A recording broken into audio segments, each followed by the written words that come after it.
But because we had this one game, he was like All right, 530 points. the last And few weeks we have been talking about the analysis of structures, and our main objective is to find the internal forces, right? We were trying to find the reactions, find the shear, the normal, the moment. So if you guys remember, as a structural engineers, we need to find internal forces and what other things that we are looking for, and deformations. Okay, so this is the main results from our whole analysis. Let me repeat it again. Structure analysis, we do structure analysis to find internal forces like reactions, normal, shear, moment. Sometimes we need to find the torsions. So that's part. The other part is that we need to find the deformation that is going to happen in our structure system. Because the thing is, as I said, in the design, when the design engineer, which is you as well, when he takes the results from us, he wants to take the internal forces so that he can design structural members that is going to resist these forces. In the same time, he want to make sure that the deformation that is going to develop in the structural members doesn't exceed the allowable. Either this is a floor system like the one we are in right now, he needs to make sure that the deformation that is going to happen, or the maximum deformation that is going to happen in this slab system, is going to be within the allowable. If this building got hit with an earthquake, the drift that this building is going to have is within the allowable. All right, so let's find out what methods. We are basically shifting to completely different topics, so I need your full attention, and also it's going to have lots of math, lots of differentiation, lots of differential equations, so we need to be very focused. All right, so we are starting the topic of deflection of beams and frames.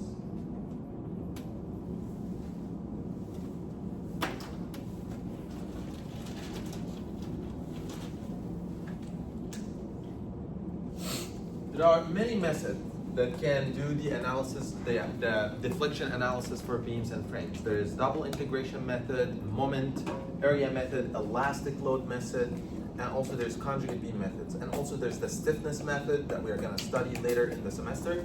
But we are going to focus right now on two methods. The first one is the double integration method, and the second one is the conjugate beam method. So there's lots of methods out there. If you want to expand your knowledge, you can go and check this method. All what I want you to know is there's a lot of methods out there, but we are just going to study two.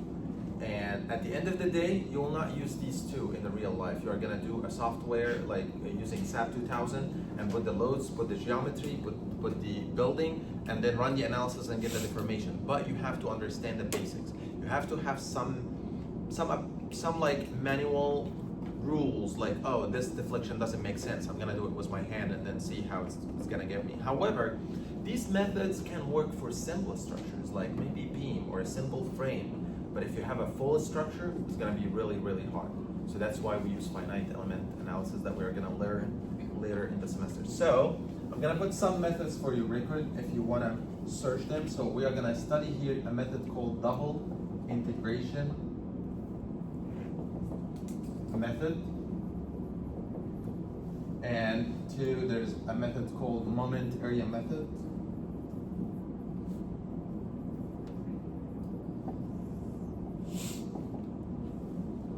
Three, elastic load.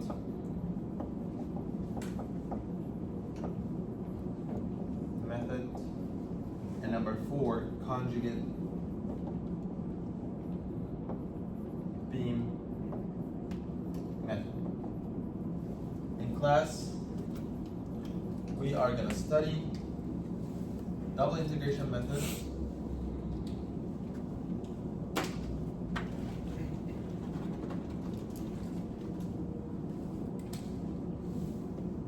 and conjugate beam method. All right, so let's start with the same concept that we started before when we did the analysis. I told you before that usually if you have a structure like this, this structure by itself doesn't have any internal forces or reactions. Once you put the loads, reactions are gonna develop, and this section is gonna have stresses, strains, and then deformations. So we start by loads on a structural system, then the loads is gonna induce stresses, and the stresses is gonna make strains, and the strains is gonna make deformation. Our job in the last 3 weeks, we were trying to find what is the internal forces, what is the reactions, what is the normal force, what is the shear force, what is the moment. All right? All these generate stresses on the cross section. Once this cross section is bended, like that's my beam. This beam is start making something like this. So your cross section, right, like before loads, there's nothing. It's a straight, no stresses, no strains. Once this happens, you try to project these 2 points here. Cross section is becoming something like this. So what happened? Your cross section was something like this before, and then what happens? Compression in the top, tension down. This part got compressed, and this part got some tension.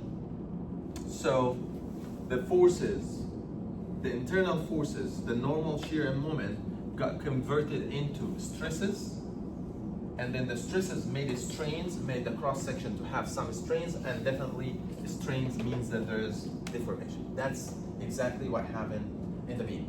Our job right now, once we found these, how we can found these? The deformation. The deformation can be delta and can be theta. Can be vertical displacement, or can be a rotation at the beam. Like I can ask you, like how much this beam deformed, what is the delta, and I can ask you what is the rotation, what is the theta at this cross section.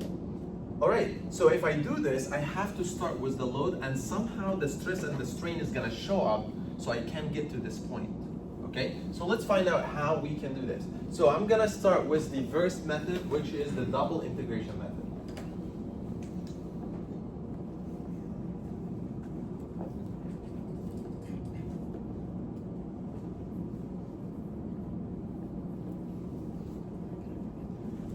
So from the name of the method, definitely there's a lot of integration in this method. So let's find out what is this method all about. But before I do this, I need to go through some basics. You guys took advanced or mechanics of materials, right? All of you, right? Okay.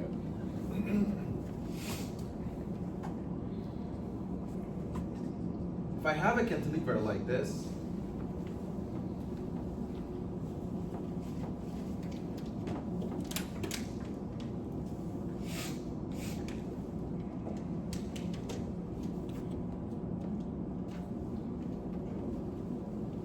and let's say I put a load on this cantilever like this, B.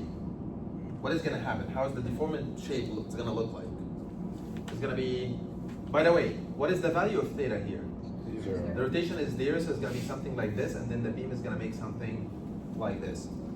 Let's say this cantilever is coming out of this floor system, and you put loads, and this cantilever making deformation.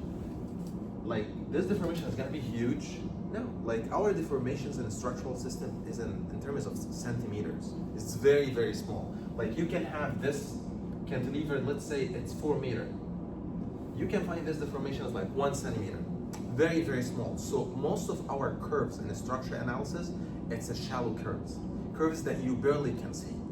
Okay, so and like here, this is like, let me put it like, it's gonna be something like this, and this curve, that way, I mean like the way that I draw it, this is huge, but usually you don't see it in real life. But we make it like this so that you can imagine that there is some deformation in this area.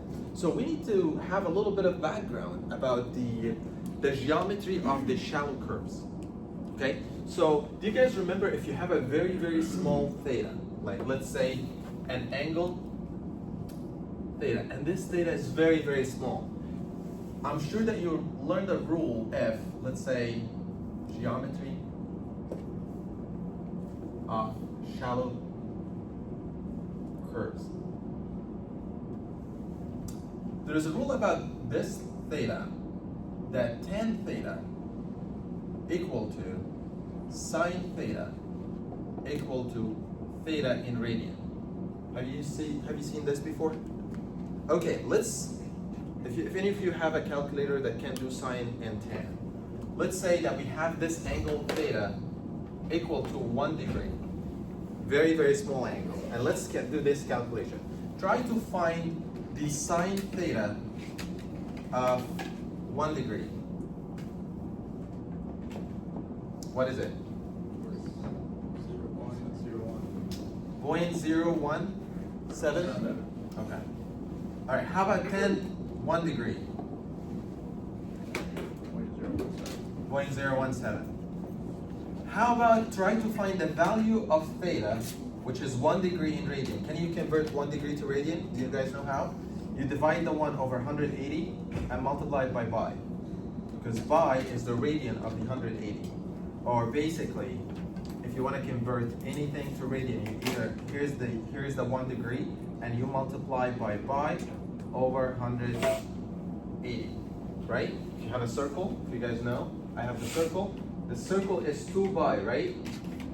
And this 2 pi is equal to 360 degrees. So if you want to find what is the radian value of 30, so 30 is equal to 2 pi, 30 multiplied by 2 pi over 360. You can find what is the radian of that. Can you find the radian value of theta, 1 degree? 0.017. See? So theta is equal to tan theta equal to sine theta. Any small angle, this rule apply. Okay? Alright, so we found out about... Smaller than what? What's the... What is the... I believe like around the 1 degree, 2 degrees, stuff like that. The more that you are gonna get up with the degree, you are gonna find that these values are divergent from each other. Okay. I don't remember actually the range. I believe from 0 to 5 or 7. I might need to double check that. Okay, so this is for the shallow curves. And let's actually look at this curve. I'm gonna take a small piece of this curve. I'm gonna take a small piece, like a very small differential. When we say differential, like I'm gonna take a little bit of dx from this curve. Dx, that means this is basically very as close as 0, okay? From here to here, and this.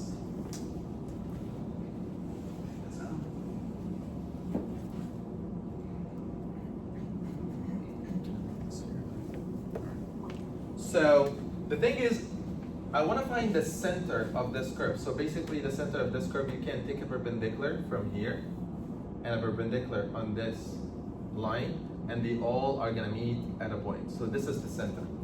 And the distance from the perpendicular until you meet the center, it's called rho, or the radius of curvature of the beam. Okay, so this is rho. The angle here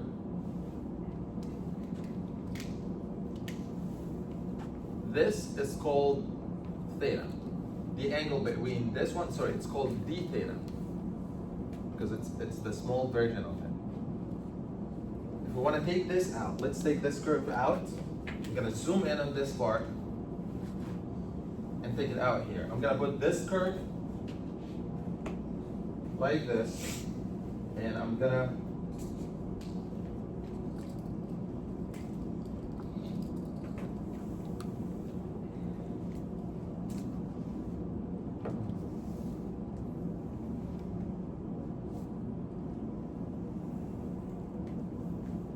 and this is origin, and this is rho,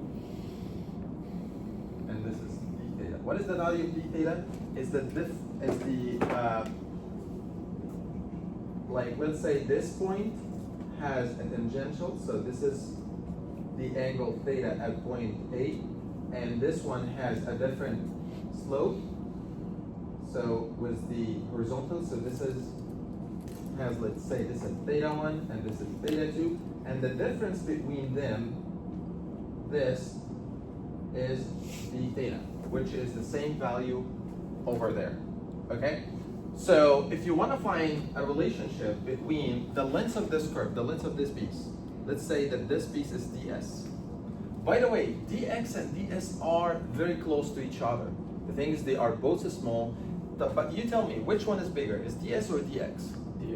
ds. It's kind of like you have a triangle, like dx, and this one is ds, and this one is very, very small, and the angle here is very, very small. So basically, dx is very close to be as ds. But let's focus on ds right now.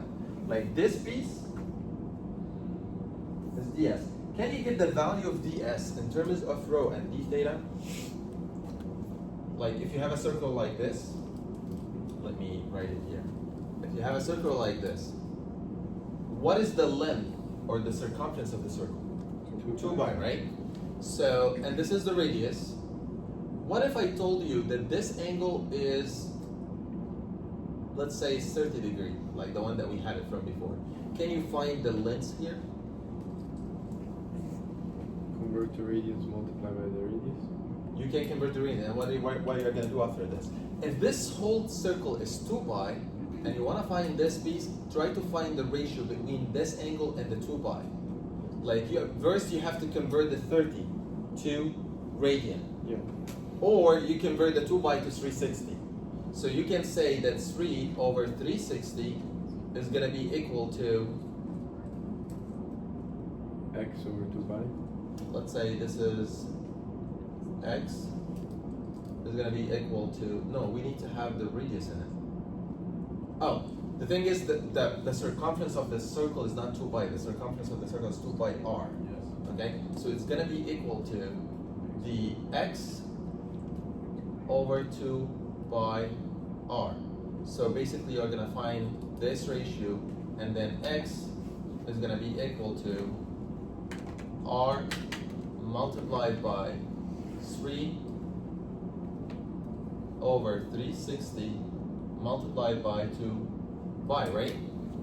Yes, so you're converting that's 30 to radians and then multiplying by r. That's, or we can say that this is equal, this thing is equal to theta in radian right away, right? Because this theta in radian is equal to 3 over 360, and you have 2 pi over there, the one that we wrote somewhere when I deleted it over here. So basically, if you want to find x, it is equal to this angle, let's name it theta,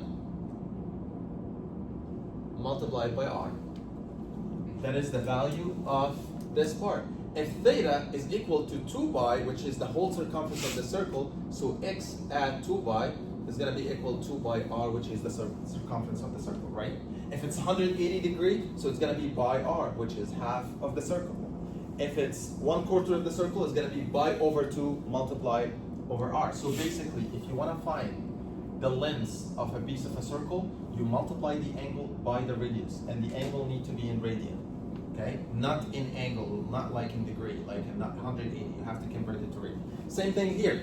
D theta, and you have rho, and you have ds. You can say that ds is equal to rho d theta, right? ds is a part of a curve. This curve is going to be equal to the radius multiplied by the angle d theta. So that's another rule that we need here. So we can say that ds is equal to rho multiplied by d theta.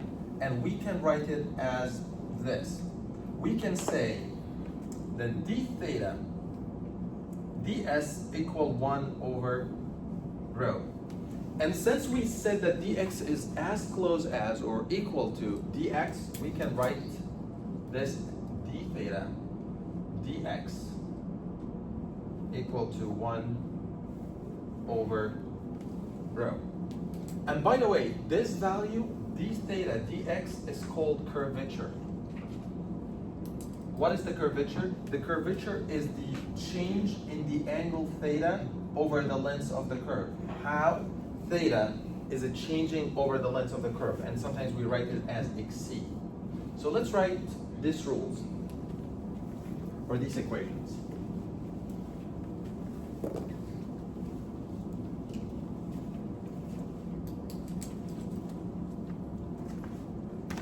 we can write that there's something is called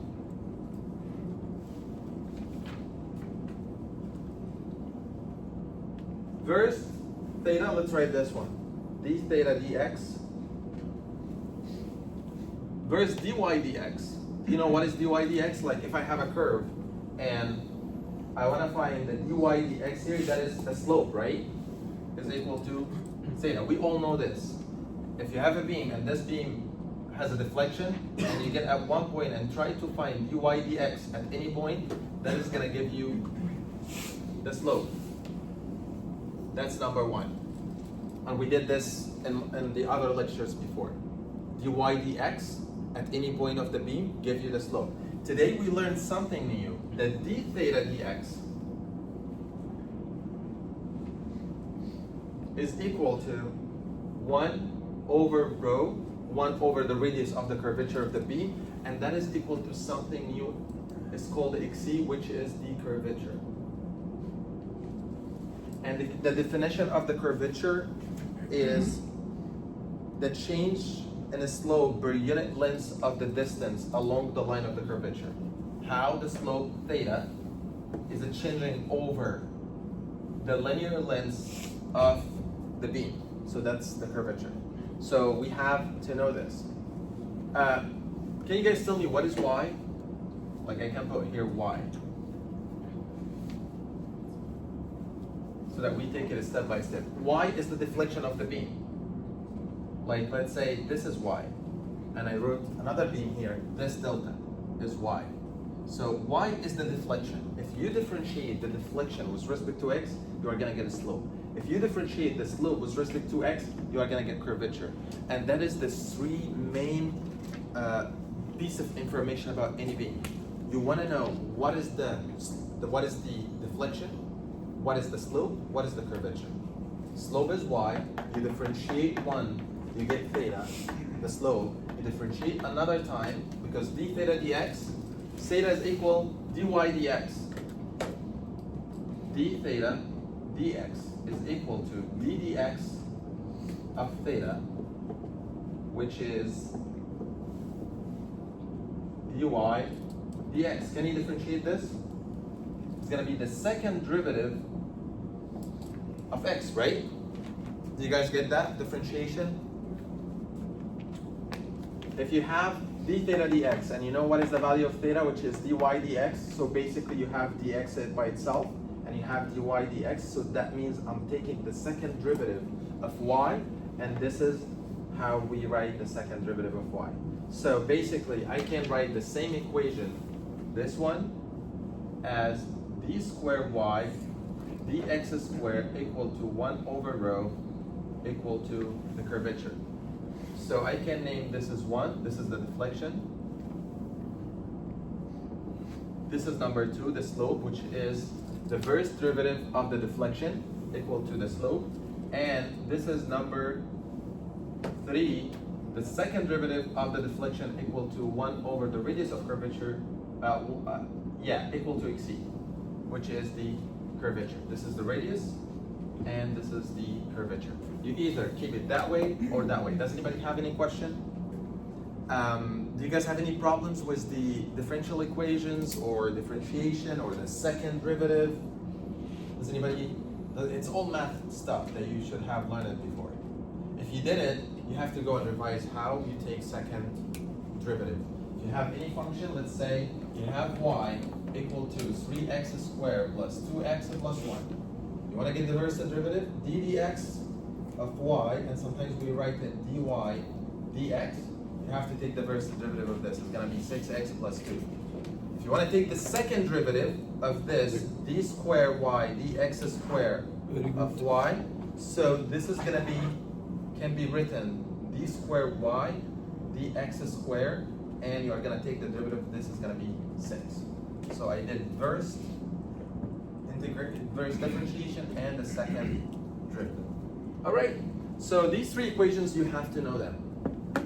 The deflection, the slope, and the curvature. No. All right, so let me do something else that is a little bit deeper than what we did right now. I'm just laying out what we need, or the foundation that we need, so that we can do the double integration.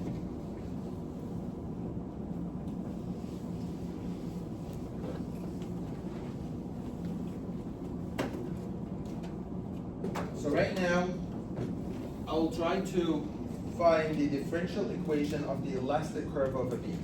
So my job right now, or what I'm gonna do right now, I will try to find, if I have this cantilever and it has load like this, I wanna find what is the equation of this curve.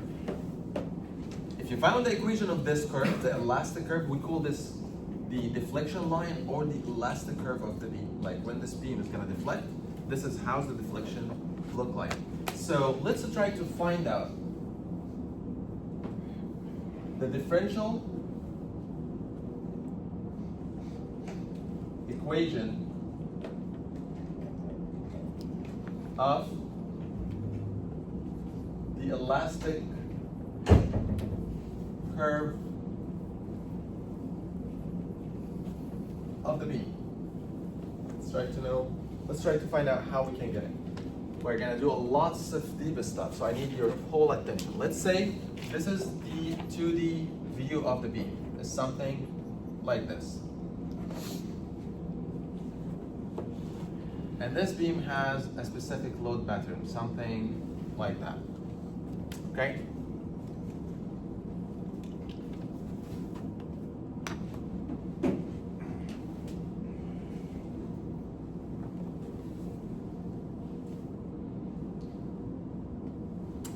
This load pattern is going to trigger a specific bending moment diagram for this beam. Let's say this beam is going to have a bending moment like this, positive bending moment. And the deflected shape of this beam with this load is going to be something like this, and this beam is going to be bended like this. Definitely if it bended, this top part is going to be a little bit less in dimension because of the compression, and the bottom part is going to be a little bit bigger because of the tension. And let's say that the supports are here. Okay? All right, so let's do some deep analysis here and see why is this behavior of the beam. Let's actually take a little piece of this beam. I'm going to take this piece here, and this piece is very, very small, is equal to dx, like the same one that I was taking here. By the way, this is the same like this, but I made it like 2D. So if I want to find the bending moment here, I have to come here and try to find what is the value of the moment here. If you want to go and look at this cross section and see what happened at this point was a straight, but once it has the load and it started deflected, it became something like this, right? So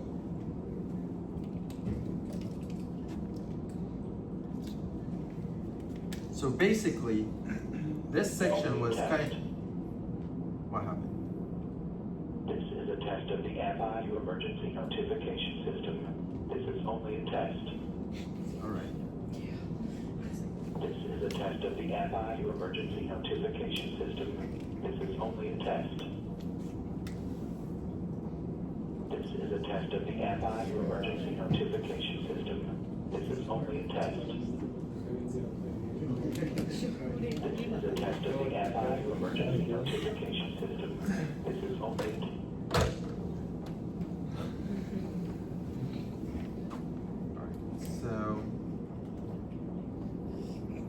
all right, let's follow what happened in this beam. I have my cross section. Before any deformation, it was something cute like this. No deformation, nothing. The section is really good, behaving good, no stresses, no strains, nothing. I put the load, bending moment is going to generate, internal forces is going to generate, stresses, strains, and the cross section is going to make, rather than like this, I'm going to make like this. Tension down there. Yeah. So basically the cross section is going to go that way from the bottom and inside from the top to make compression. So tension down, compression up. So I want to study what is happening in this area. So let's take actually this cross section and make it way bigger and see what is going on. So let's say that this is my cross section, is something like this. Not the cross section, I mean this piece, dx. And I'm gonna look at only one side, this side. What is happening to this side? This side basically, when I have some tension here and when I have some compression here. So basically this side is start becoming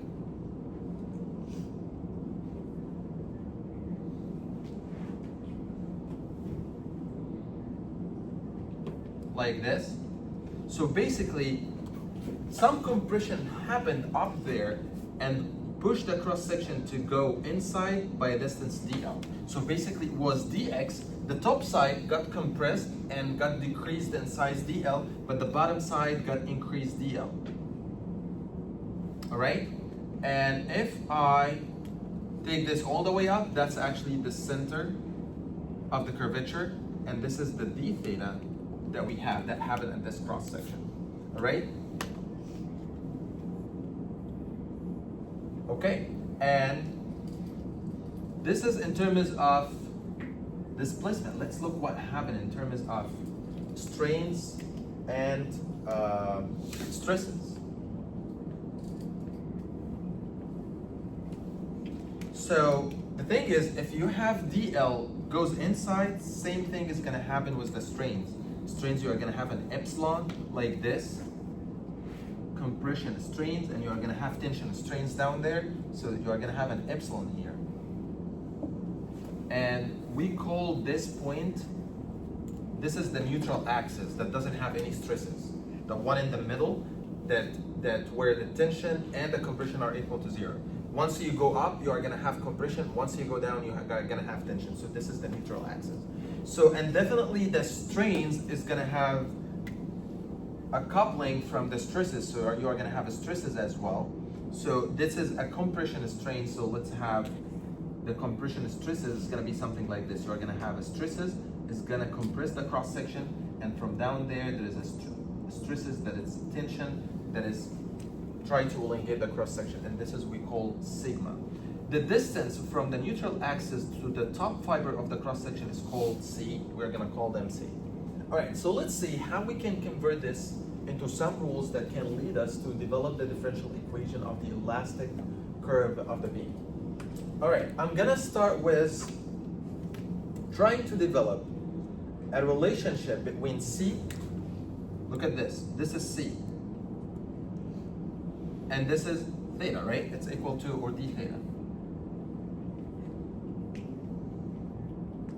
All right? Do you guys remember when we had a curve, and this curve has d theta, and you have the radius is c, so you can find the value of dl. So basically, I can say that dl is equal to c multiplied by d theta. Do you guys got that? Okay? So this value that is very small, which is part of the curve, this whole thing is part of the whole curve of the beam. All right? So c multiplied by d theta is going to give you dl. And do you guys know what is the strain is? The strain is the displacement or the deformation that happened in the beam over the original length. So this beam, the original length was dx, and the displacement that happened or the compression that happened is dl. So this is going to be equal to dl over dx. We all got that? Your cross section was dx and got compressed dl. So the value dl over dx. And I already know that dl is equal to c multiplied by d theta, so I can substitute and say that c d theta over dx is equal to epsilon. So I can say that d theta dx multiplied by c equal to epsilon, right? Right, that's really good. Do you guys remember what is d theta dx is equal to? Is equal to the curvature, right? Which is d squared y dx squared, this part. On the other side. Here, right? This one is equal to the same part. So basically, I can remove this part, d theta dx, and I put that this is equal to d squared y dx squared multiplied by c. They all are the same thing. And then I'm gonna use the relationship between the stress and the strain here. Do you guys remember what is the value of Young's modulus? Do you know what is Young's modulus? It's Stress over strain. the stress over strain, which is sigma over epsilon, right? That is the Young's modulus. So it's basically Young's modulus tells you what is the stiffness of the material, the ratio between the stresses and the strains. If the Young's modulus is big, that means that the material is very stiff and can take lots of stresses without generating that much strain. If the Young's modulus is very, very small, that means the material can take less stresses and it's going to generate a lot of strains. So I can say that epsilon is equal to sigma over E. So basically from this equation, I can put epsilon here, which is sigma over E is going to be equal to d squared y dx squared multiplied by c. A little bit of arrangement. Yeah, I'm gonna leave it like this. I'm not sure if I need to put it in a different format. Yeah, we can like if you want, like you can put this. We're gonna need it later, but you can put it in d squared x alone, and you can say that this is equal to sigma over EC. Or you can leave it like this. We're gonna use it in a little bit. All right. So right now we found out that for a beam, d squared y dx squared over equal to sigma. The stresses over Young's modulus multiplied by C. All right, so basically I'm trying to find out a different relationship. Rather than having d squared, this is equal to the radius, 1 over the radius of curvature equal to xc, I'm trying to find it as a value of stress and Young's modulus. Okay, so let's see how we are going to use this. Do you guys remember from mechanics of materials, if you want to find out the stress at any point. Have you guys seen this before? This curve? So I'm trying to find, what I'm doing here, I'm trying to find this sigma, right? So I said, I put this sigma and this sigma at point C. What if you want to find the stresses here at point D? Do you guys know? How can I find it? If this cross section under a bending moment M, and another way, the relationship between sigma and the moment. Do you guys, if you want to find the stresses in terms of the moment, do you know what is equal to? It is equal to the moment over the inertia of the cross section multiplied by y. That's the general rule of stress. So if you want to find the stresses at D equal to y, so basically divide the moment over I multiplied by y. If you want to find the stresses here, the distance is equal to 0 from the neutral axis. So y is going to be equal to 0, so stresses is going to be equal to 0. That's a general rule, okay? All right, so the thing is, right now I have my y is equal to c. So I'm going to remove y and I'm going to put c because I'm interested at the top fiber of the cross section. So let's find how we can merge equation number 1 with equation number 2. So I have here sigma over c. You can see here this part. And here I can divide sigma over c is going to be equal to m over I. So basically from 1 and 2,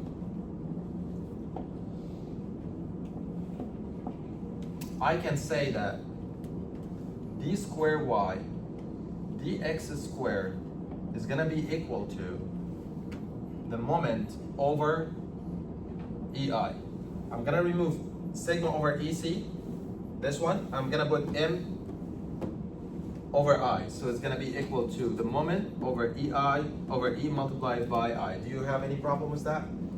So just substitute the two equations together.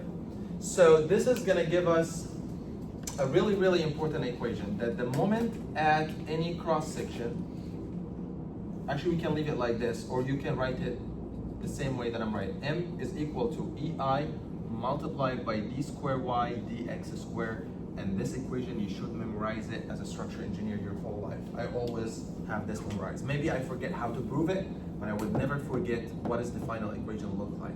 If you are in an FE exam, a BE exam, you have to know this equation. This equation is called the differential equation of the elastic line of a beam. So let's put it.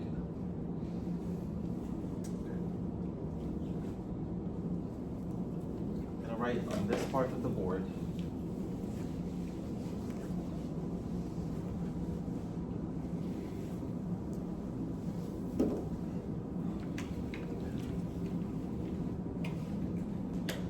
I'm not gonna ask you in the exam how to prove this equation, but I would recommend that you run through this proof piece by piece because it's really good. It can teach you how is the performance of the beam is gonna lead us to this equation. So at the end of the day, I want you to memorize this equation. The moment is equal to EI multiplied by d square y dx squared. Moment is the moment at any cross section in the beam. E is the Young's modulus of the beam. I is the inertia of the beam. D squared y dx squared is the curvature of the beam. And this one is called the basic differential equation of the elastic curve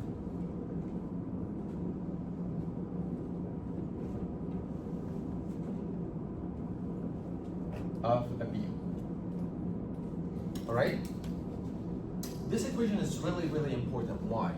I can have d squared y dx squared by itself, and I can say that this is equal to m over ei, which is the original equation that we started with.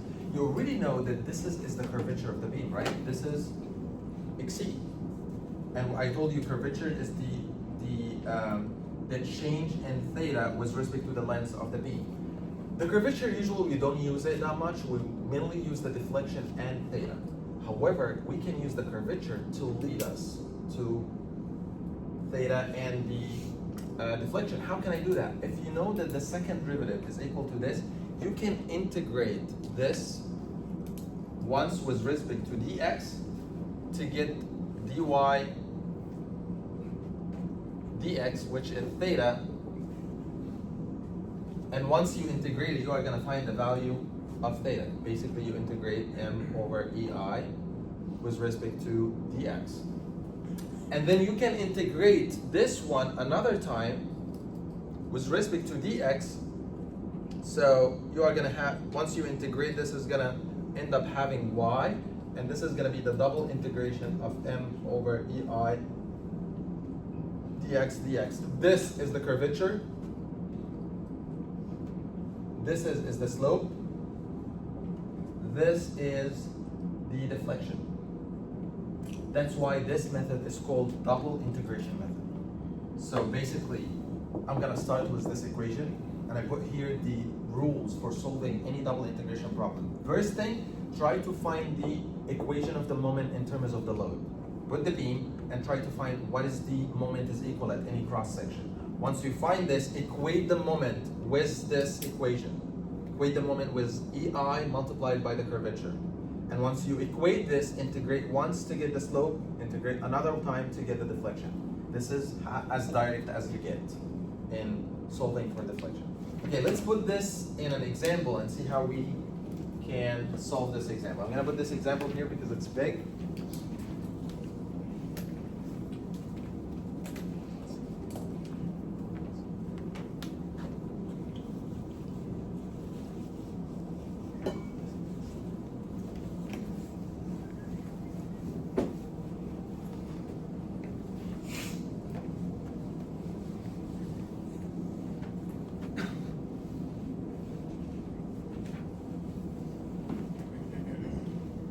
All right, if you didn't understand anything from the proof that I did here, it's okay. If you were in math, like, are not good, or you don't remember the differentiation, or you don't remember how's the beam theory look like, that's okay. All what I want you to know, that there's an equation. This equation is m equal to EI multiplied by d squared y dx squared. That's all what I want from you right now. That this equation is there and we are going to use it. And forget everything that I did. So let's see how we can solve a problem. So I'm going to give you a simple beam like this, or a cantilever. I'm not going to give you a complicated beam. It's definitely like beam, cantilever. Maybe I will change the load. Like right now, I'm going to do distributed load. In the exam, maybe I would give you a concentrated load. Maybe I give you 2 concentrated load. I give you a cantilever. I'm not gonna give you a continuous beam, all right? Okay, I told you this beam has a length L and has a W ton per meter. And I ask you,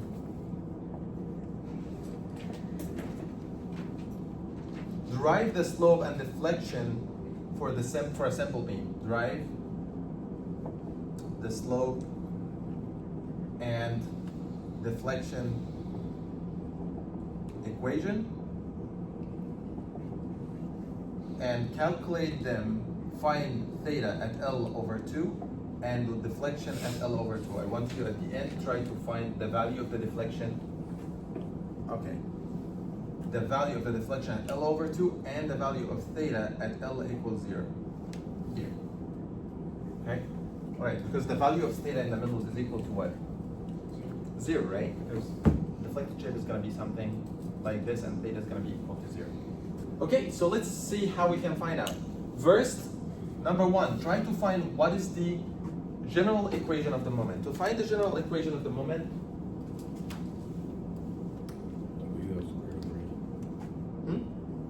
this is not the general equation. This is the moment at, oh my God. This is the moment in the middle. Here, WL squared over 8. I want you to give me an equation. If I substitute in this equation in the middle, it's gonna give me WL squared over 8. So what I'm gonna do, I'm gonna pick a general cross section at a distance x from the beam, and I'm gonna take it out and try to find what is the moment at this cross section. So let's take this cross section out. Like let's say something like this, and a beam, and I want to find the moment here at this cross section. Basically, the moment at this cross section is something like this. So let's find what is the value of this moment at section X.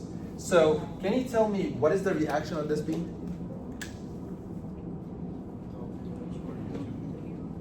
W L over 2, and here's W L over 2.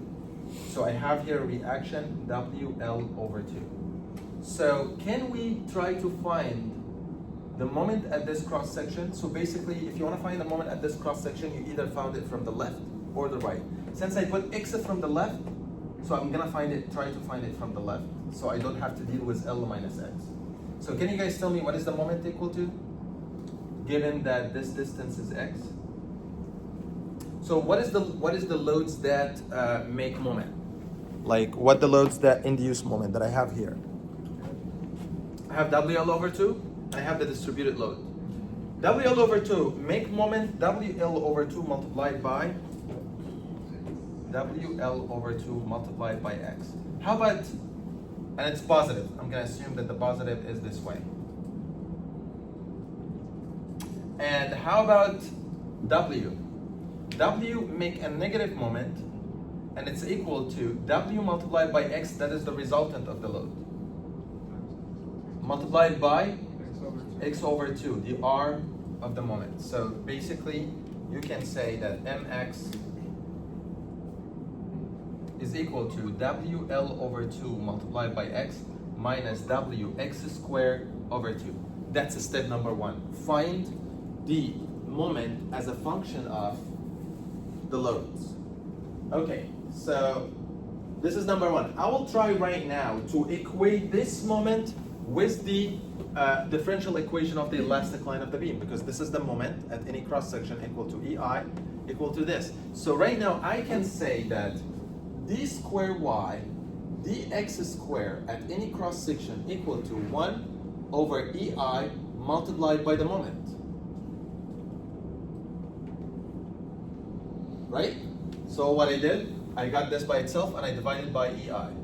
So let's put this moment here.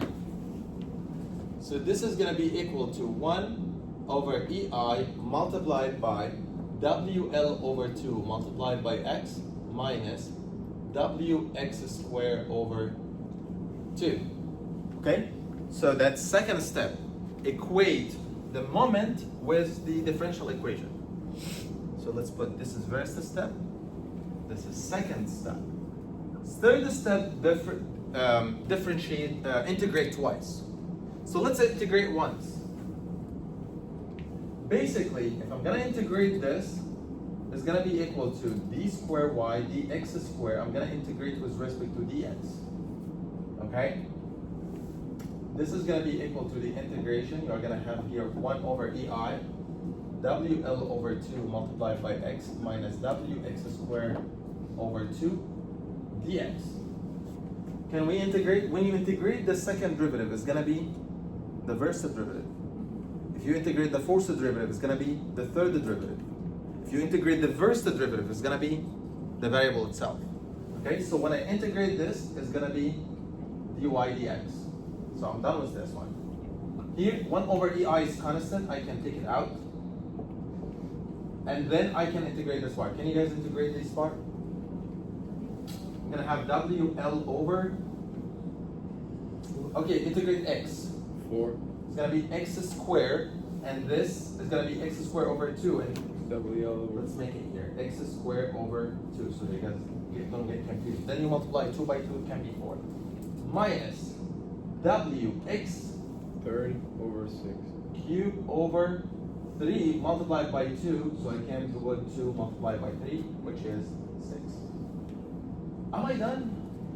Nice. So what is missing? C, the constant of the integration. This integration is unlimited. If it's limited, I wouldn't put C, but since it's limited, I have to put C. You can actually put C outside, like you can say C here. Okay? And I'm gonna name it C1 because the C2 is gonna show up later. Alright? So let me write this equation like this. 1 over ei multiplied by wl over 4 x squared minus wx cubed over 6 plus c1. Okay, let's do another integration. The second one. When you integrate dy dx is going to be y is going to be equal to the integration of this part. I'm going to take 1 over ei outside and I'm going to integrate w L over 4 multiplied by x squared minus w x cubed over 6 plus c1. Let's put c1 here, and then all this is going to be integrated with respect to dx. You can put it, because c1 is going to be integrated, let's put it plus c1 here. Okay, let's integrate this one. So y is going to be equal to, how about the integration of this part? But is C1 also being multiplied by EI? Well, if you want to leave it out, you can leave it out, but it has to have the dx. It's not gonna matter at the end of, like when you do the substitution at the boundary conditions. Either if you put ei now, it's gonna be like crossed later. But if you leave it now, it's gonna stay right now. Like you can leave it, try both sides, it's gonna give you the same answer. Because this is still a constant and this is still a constant. And constant plus constant equal to constant. Okay, so WLX to the third. it's gonna be WL over, this is gonna be x cubed. And the 3 is gonna go down, so this is gonna be 12. And this is x to the power 3. How about this one? Wx to the power 4. And then I'm gonna have 4 multiplied by 6. It's gonna be 24. Plus C1 multiplied by x. And plus C2. That's it. Okay, let me. So right now we found the equation that he's looking for. So you solved it the first part. But the thing is, there's one thing that you have to do because you cannot leave equations with constants. You have to find the constants. And to find the constants, let's actually put boxes here so that we know what equations y dx. So, and we can call this theta. And I'm gonna box this one. I told you, when you solve an exam, try to box all the answers. And this one,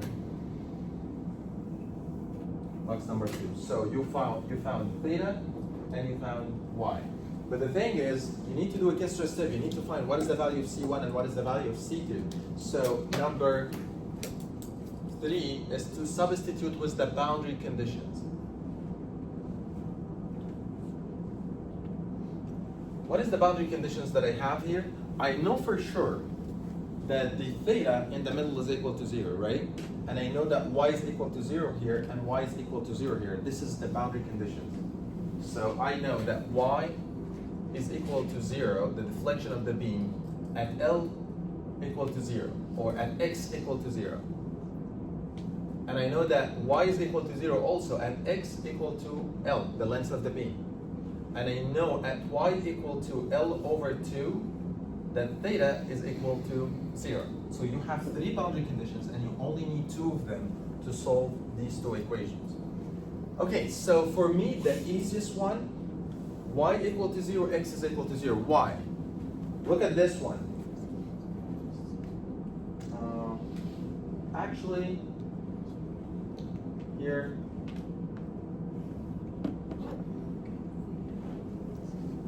oh yeah, this one. Y 0, x 0. Because if you have x is 0, this is going to be 0. And this term is going to be 0. And this term is going to be 0. And y is already 0. So C2.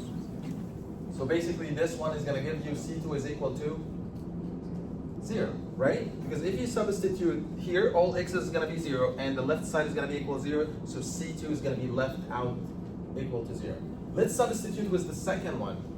If y equal to 0, also at x equal to L. So I'm going to put 0 is equal to W L over 12 multiplied by x cubed, which is equal to L cubed minus W L to the power 4 over 24 plus C1 multiplied by x, which is L. And all this multiplied by 1 over EI. That's when I said that the EI doesn't matter, because right now you are going to divide by EI and it's going to be crossed away. Okay, so let's find the value of C1. Actually, I can divide by L. First, okay, WL over 12 multiplied by L cubed, so this is going to be WL to the power 4 over 12 minus WL to the power 4 over 24 plus C1 L equal to 0. So WL to the power 4 over 12 minus WL to the power 4 over 24 is going to give you positive WL to the power 4 over 24 plus C1L equal to 0. You divide L here, and this is going to be L cubed. So C1 is going to be equal to WL cubed over 24, and it's going to have a negative sign. You guys got that? Just solving a simple equation to find the value of C1. So right now, you can write theta ny after eliminating the constants. So theta is going to be equal to 1 over EI multiplied by WL over 4 x squared minus WX cubed over 6 plus C. C1 is right now is equal to this one. So this is going to be minus WL cubed over 24. So that is the value of theta. Y is going to be 1 over EI multiplied by, can you guys tell me? WL over 12. X cubed minus W X to the 4th over 24. Plus Minus WL to the 3rd over 24. X times X that's it. plus 0. So that is the 2 equations. Right now, you solve it for the 2 equations that he's asking for. And then I asked you to find the value of the deflection in the middle. So that's actually very simple. Basically, if you want to do this, you say at X equal to L over 2, I want to find what is the value of the deflection. So basically, you can say Y at X equal to L over 2, and you substitute in this. I believe WL to the 4th. so you can substitute. I'm not gonna do it. It's gonna take a lot of time. But you put here x cubed equal to L over 2, and same thing here, and same thing here. And I believe this is, once you finish it, 5WL over 384 EI. Double check. This is actually, yeah, WL to the power 4. Sorry. This is the deflection in the mid span of the simple beam, and I believe you have to memorize this one. Like I used to memorize the deflection in the midspan of a simple beam and the deflection of a cantilever. This is kind of like something if you are checking the drawings or checking a design and want to make sure that the deflection makes sense, I use this rule right away. This is the level of experience that you are gonna get after some point that you are in the site and you have a big span. Oh, this span has this load, and you try to make a simple calculation of the load in your head. And then you put the load here, and then you measure the distance, you put the L here, and you know the Young's modulus of the concrete or the steel of the structure, and you try to have the inertia of the cross sections by multiplying. If you guys remember the inertia of the cross section with A and B and all this information, you put them here, and then you will be able on the site to know what is the deflection in the midspan of a beam without doing any software analysis. So that's actually what differentiates the experience from being fresh and you just starting. You go back to the basics. This is the basics, and I believe also you should have try it for the cantilever. So if I were you, I would do the same thing that I did here with a cantilever and try to see what is the deflection that I'm gonna have here. Basically, you're gonna do the same thing. You're gonna cut a cross section, try to find the bending moment either from the left or the right. So you either can say that the X is here or the X is here, and try to find out what is the equation of the moment. To be honest, the moment is gonna be much simpler if it's from the right. Why? Because I don't have reactions here, only the load. And then do the whole same thing, equate the moment with the elastic differential equation, integrate twice, get the constants by substituting in the boundary conditions, and you are going to end up with having theta and y. Same thing, if you want to find theta at x equal to 0, find the value of theta, you're going to do the same thing, theta at x equal to 0. You substitute here with x equal to 0, this is going to be 0, and this is going to be 0, and you're going to end up with having just this value. So theta is going to be equal to negative WL cubed over 24 EI. Just this value, as simple as that. I know it's a lot of steps, I know we wrote a lot of stuff, but this is how the double integration method works. Does anybody have any questions so far? Okay, so the second method that we have is called conjugate beam. So I'm not gonna start the conjugate beam right now, I'm just gonna lay the foundation for the conjugate beam.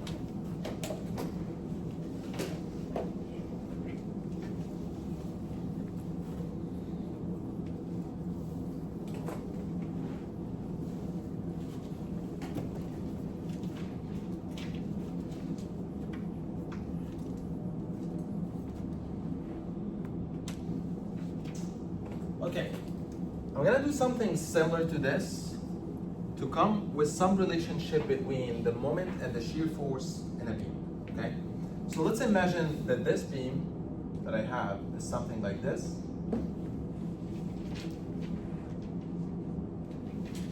It has the same load, concentrated load, distributed load, concentrated moment, any general beam.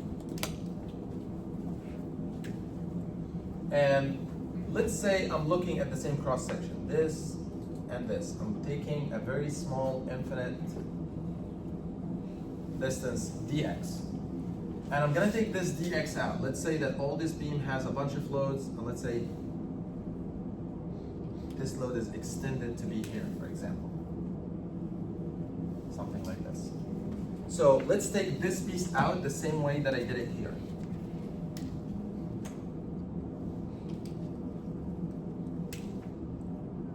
Make it big.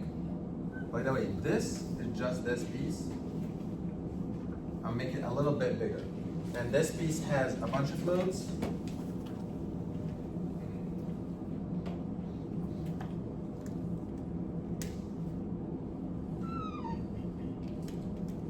Let's say it has W,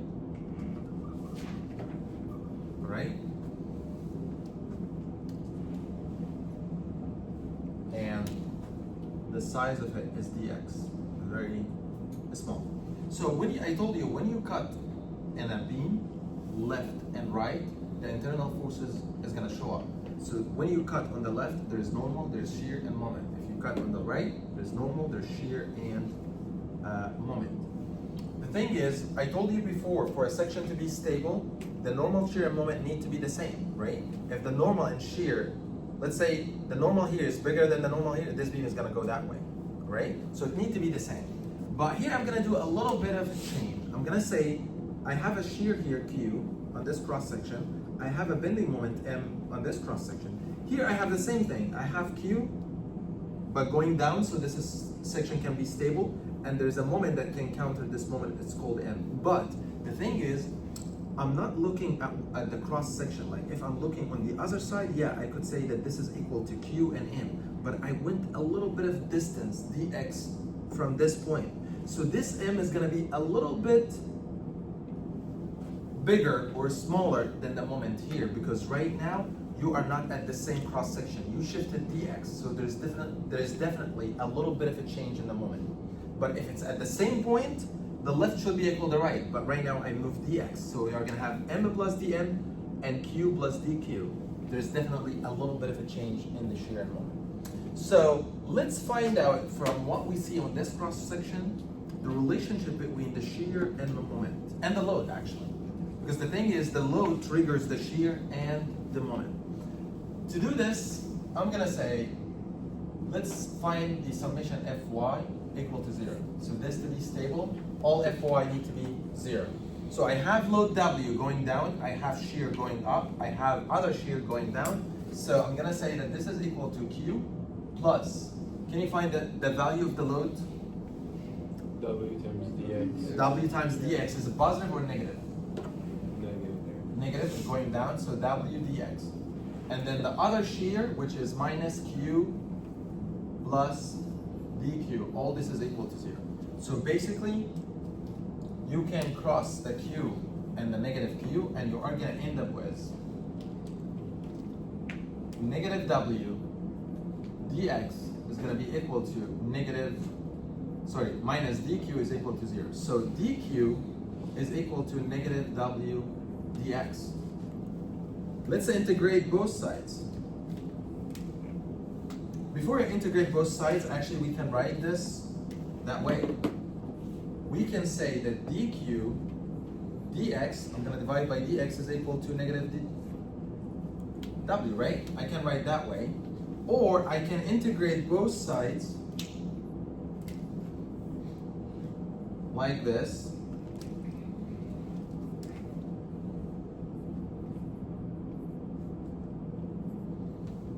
And when you integrate dq, it's going to give you q equal to this rule. So right now we came to a really nice conclusion that if you differentiate the shear, you are going to get the load. If you integrate the load, you are going to get the shear. Okay, that's the first observation. Let's go to the second observation.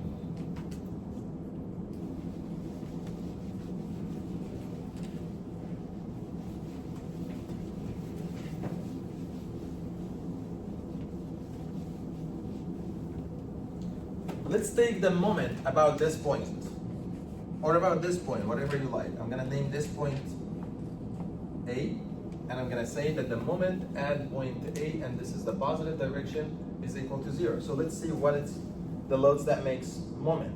So I have M, this one make positive moment, this one is making negative moment, so minus M plus dm. This shear is making moment, Q multiplied by dx, and it's positive, plus Q dx. This shear is making moment, Q plus dq. I'm at this point, and this shear is running at the point. So it doesn't make any moment because the arm of the load is 0. So Q dq doesn't make any moment. But the load W is making moment, W dx minus W dx multiplied by dx over 2. All this is equal to 0 because W multiplied by dx, it gives you a resultant, and the resultant has an arm dx over 2. So basically I can cross M negative with M positive, and I'm going to end up with negative dm plus Q dx minus W dx square over 2 is equal to 0. All right, dx squared over 2 is a really, really interesting quantity. Why? The value of dx is very, very small. We are talking about 0.000001. When you square it, it's gonna be double the zeros. So usually when we have dx squared by itself, not dx squared by y, we cross it and we say this value is equal to 0 with respect to this value. Like let's say we calculated this value and it gives us a number, and this number is 0.0001, and you plus this value to it, which is 0.0001. So basically you are going to look at this number, and basically you're not going to count all the numbers that comes after. When you get rounding, you basically are not going to look at it. So that's why we cross it and make it equal to 0. So I can say that negative dm plus q dx is equal to 0. So I can say that q is going to be equal to dm over dx. Or you can integrate both sides. Like you can say that dm equal to q dx, and then you can integrate both sides, and m is going to be the integration of q dx, and that is one of the two important rules. This two, the relationship between the shear and the load, and the relationship between the shear and the moment. Let's see why this is important. Okay. That means, let's say that I have a beam, and this beam has a load, let's say uniform load.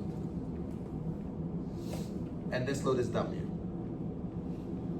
Basically, you know the shear force diagram. You know that the W is WL over 2 and WL over 2. And if you want to draw the shear force diagram, it's going to be WL over 2 up and WL over 2 down, and it's going to be linear, something like this. If you want to draw the bending moment diagram, you know it is equal to WL squared over 8 in the middle, right? Look at this. The load is constant, so the degree of the load is 0 because it's constant.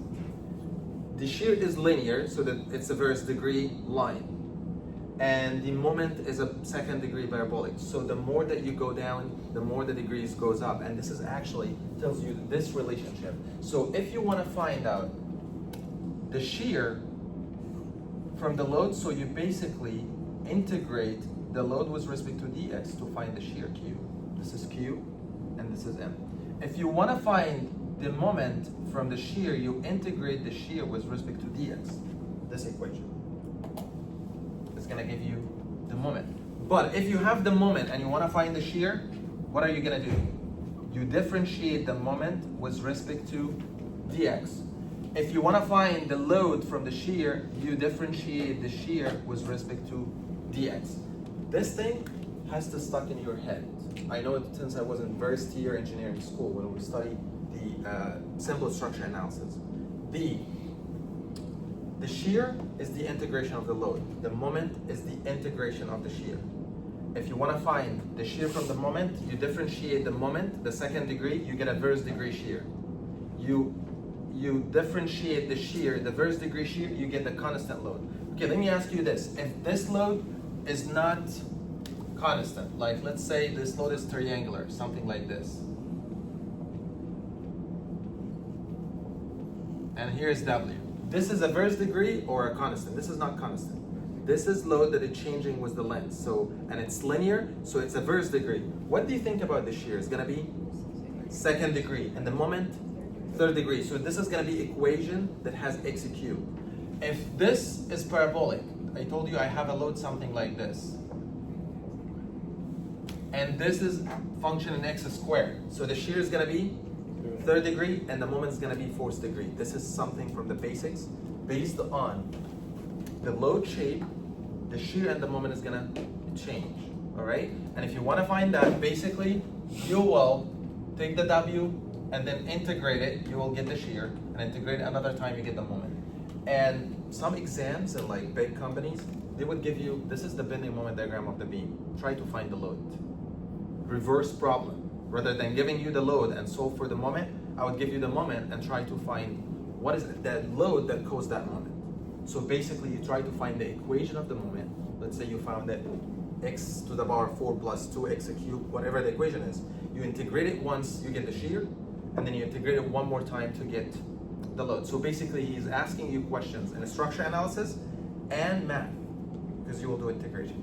All right, so this is for now. We are going to use this basics to start the conjugate beam next time, because it's based on this, all right? Okay, see you guys next time. Thank you.